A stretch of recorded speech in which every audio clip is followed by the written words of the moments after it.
काय आता जेव्हा लोक इलेक्शन हातात घेतात तेव्हा तिथं असणाऱ्या वातावरणावरून आपल्याला अंदाज येतो की आपला उमेदवार हा नक्कीच निवडून येणार आहे। आणि आज संजोग वाघेरेंची जी सभा होते, जी रॅली झाली, ऊन असताना सुद्धा मोठ्या संख्येने लोक होते, त्यामुळे 100% ते निवडून येणार आहे। कालच्या रॅलीमध्ये आपण बघितलं की नैराश्य होतं, CM साहेब काहीच बोलले नाहीत, अजितदादा काहीच बोलले नाहीत। मग कदाचित उमेदवाराबद्दल काहीच बोलण्यासारखं नसल्यामुळे ते काल बोलले नसावेत, पण आम्हाला तर वेळ कमी पडला अशी परिस्थिती होती।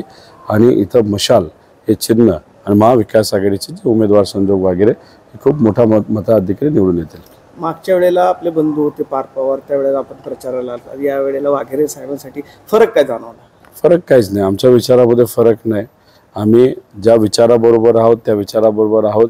आता जे भारणे आहेत त्यांनी अजित पवारांचे जे चिरंजीव आहेत पार्थ पवार त्यांचा पराभव केला होता, तो कमी नाही खूप जास्त लीडली केला होता। आम्ही कार्यकर्ता म्हणून तिथं लढत होतो, दादांसाठी लढत होतो, विचारासाठी लढत होतो।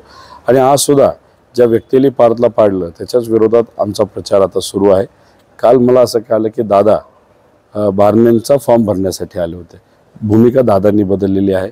खरं तर हा प्रश्न लोकांनी त्यांना केला पाहिजे की ज्या व्यक्तीने आपल्या पुत्राला पाडलं त्याचाच प्रचार आज तुम्ही तिथे करत आहात, मग ही भूमिका का बदलली, कशामुळे बदलली, काय अडचणी होत्या का भाजपबरोबर जाण्याच्या, हे सगळे प्रश्न दादांना खऱ्या अर्थाने लोकांनी विचारले पाहिजे। दादा, 1 वर्षापूर्वी पोटनिवडणूक झाली त्यावेळेस हेच म्हणजे मुख्यमंत्री असं उपमुख्यमंत्री असं एक विरोधात बोलत होते, आज ते एकत्र प्रचारात दिसतात। नेते नेहमी सोयीचं राजकारण करतात, AC मध्ये बसून त्यांच्या ज्या काही अडचणी असतात त्या एकामेक सोडून घेतात, अडचणीत मात्र कार्यकर्ते येतात।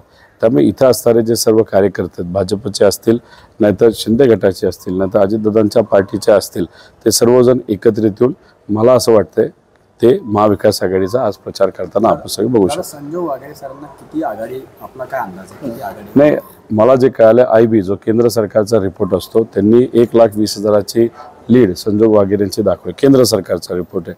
आमचा रिपोर्ट थोडासा जास्त आहे, 1,80,000चा। त्यामुळे ओव्हरऑल वातावरण बघितल्यानंतर 2 लाखाच्या पुढे लीड जाईल।